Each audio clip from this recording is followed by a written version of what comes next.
Okay, time to finish up turn 3 very quickly. Don't have very much to do. Start with Commonwealth. The buy is going to be a transport and a cruiser, and I will be saving two IPCs. The Anzacs have no combat this turn. They have a series of non-combat moves. I will be moving the fleet from C-Zone P59, that'd be one destroyer and two cruisers, into C-Zone P57. The transport and the destroyer here in C-Zone P51, also moving back to P57.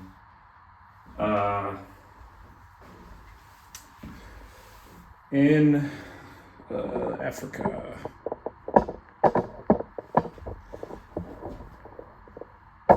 There we go, get all of it in there, as much as I can at least. The tank from South Africa is going to go 1, 2 into Tanganyika. The anti-aircraft gun and the artillery are going to move up from Tanganyika up to Anglo-Egyptian Sudan. And that's all the Anzac moves for this turn. I have a tank in Tanganyika. I have an infantry and an anti-aircraft gun in Anglo-Egyptian Sudan. I have an infantry and an artillery in Canada, 1 infantry in Scotland, 2 infantry in the United Kingdom, and also a tank in the United Kingdom. Over here in the Pacific, I have an infantry in India. I have an infantry in Malaya. I have an infantry in Java. I have 4 infantry in Queensland. I have 2 anti-aircraft guns there as well, 1 artillery, 3 fighters and a tactical bomber. In C-Zone P57, I have 2 destroyers, 2 cruisers, and a transport. In New Zealand, I have an infantry. Going ahead and deploying, I have a cruiser and transport putting down here in C-Zone P59.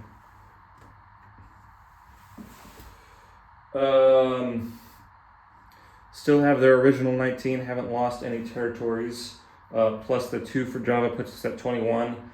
No bonuses. French turn. Back to Africa. Here we go. We're going to move everyone east. The French for the combat are going to take Italian Libya. And I don't know what they're going to do with those IPCs. I'm not going to see them, but they'll do something. They'll find something to do with Italian Libya with that 1 IPC they'll be getting there. That's their combat move. The French unit's going to move from Morocco to Algeria. The French unit in Casablanca is going to move there to Morocco. Over here in China, the French infantry in Yunnan is going to move up to Kaichou, and he's going to bravely defend that territory with his life. No collection, no deployment. Off to the Soviet Union turn. Their purchase is going to be 6 infantry and 2 artillery, saving nothing. I do have 1 combat for I have 2 combats for the Russians.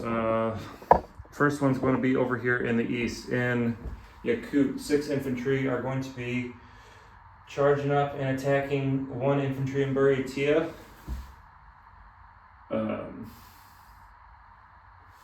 going to bring a cavalry from Zavan to blitz into there as well, so I can get a 2 die to go with my 6 ones.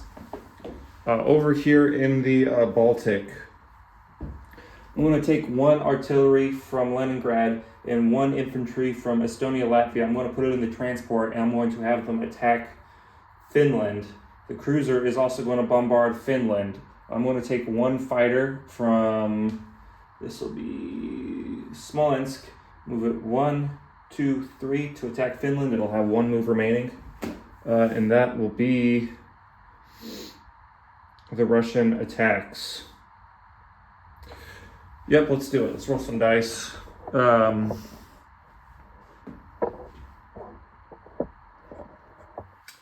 Starting in Buryatia, I have 6 infantry and my 1 cavalry against you 1 infantry, so I will have 6 for 1 and 1 for 2 to roll.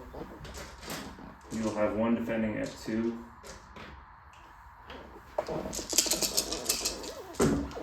I did get a hit. Let's see what you roll for your defense to get a hit or not. You do. We'll both exchange hits there. I'm going to take your Japanese infantry and your marker off the map and lose an infantry.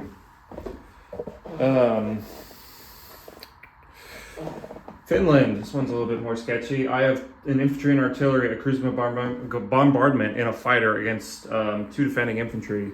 So I have 2 for 2, 2 for 3 for now. 2 hits, 1 roll, 1 time. I'm feeling it. I believe it. And I got it. I got my 2 hits that I needed. My 2 and my 3.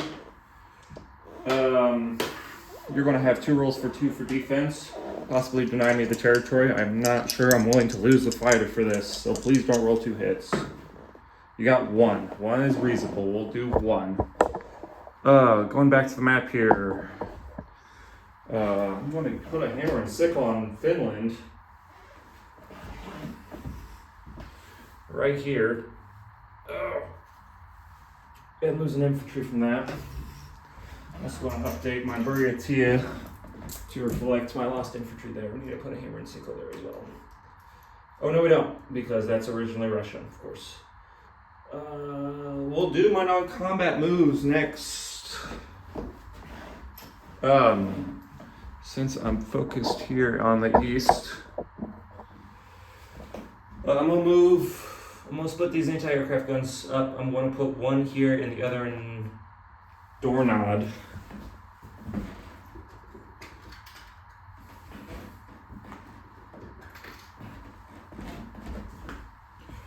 I'm going to move all my infantry up and my 1 cavalry up to Dornod.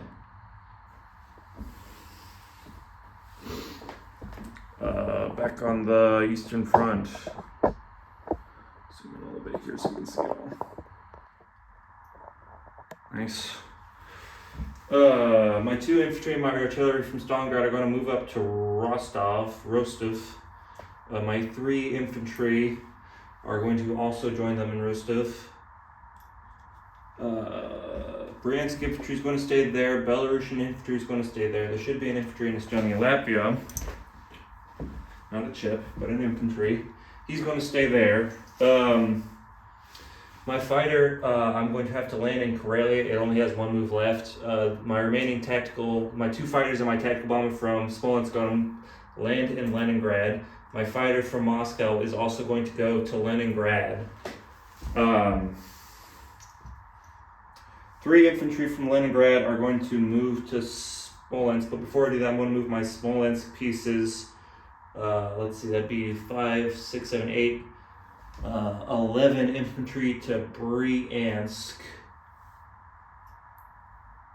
as well as the 2 anti-aircraft guns that are there. Bryansk, and then these 3 infantry from Leningrad over to Smolensk.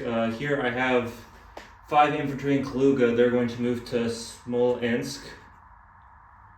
I have 5 infantry in Moscow. I'm going to move them to Kaluga. The anti-aircraft gun can stay there. And I think that's all my moves for Russia. I do have to roll for Lend-Lease here. I don't have the guide for what each roll represents there, so I'm likely going to have to get back to you on that. Not in this video, because I don't want to drag this video out by looking it up and waiting. So I'm just going to put my pieces down, count up my IPCs, and then do the Lend-Lease separately is what I'm going to do. So I have 6 infantry and 2 artillery to deploy. I'm going to put 2 infantry and an artillery into Leningrad. I'm going to put 2 infantry and artillery into Stalingrad, and then the 2 remaining infantry that I have will go into Moscow.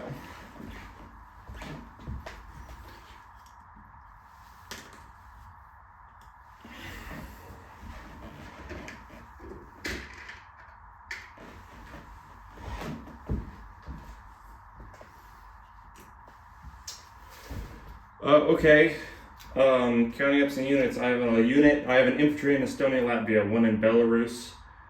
I have 5, 8, 9, 12 infantry in Bryansk, as well as 2 anti-aircraft guns. In Rostov, I have 5 infantry and artillery. In Stalingrad, I have 2 infantry and artillery. Moscow, I have 2 infantry and artillery. This is Kaluga, I have 5 infantry. Smolensk, I have 4, 7, 8 infantry. Leningrad, I have 2 infantry, 2 artillery, 3 fighters, a tactical bomber, and an anti-aircraft gun. C-Zone A5, I have my submarine there still. C-Zone A15, I have my cruiser, transport submarine. Finland, I have 1 artillery. Buryatia, I have 5 infantry, an anti-aircraft gun, and a cavalry. Dornod, I have 12 infantry, an anti-aircraft gun, and a cavalry. And that's all the Russian pieces on the board, except for the cruiser and destroyer in C-Zone A38. IPCs.